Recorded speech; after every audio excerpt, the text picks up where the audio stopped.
I've known Gareth through working in the HOS service. We're a homeless support service. One of the things I like with Gareth, he's very good at explaining things. So being the coordinator, I need to understand the health side and I need to understand the social care side. And I find that he's very good at A, explaining it, or B, he'll show me models or examples of what he's talking through. As part of the team, he also brings like a friendly approach. He's very much a team player as well. He's very legislative driven. He's led by supporting the person and he's not clouded by what could be perceived or how other people could want different outcomes for that person.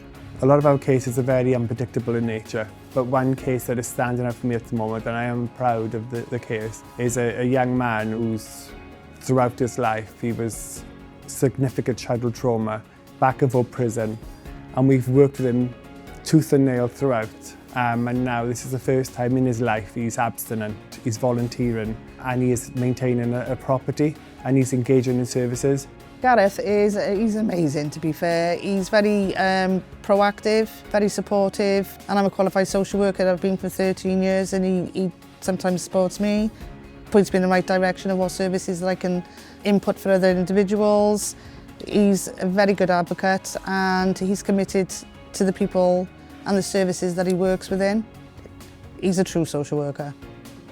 It's important for me because I want to reduce the stigma. I want to show people that they have got chances in life, and if you want to put your mind to it, you can do it, but with the right support, with the right team, people, you can achieve anything.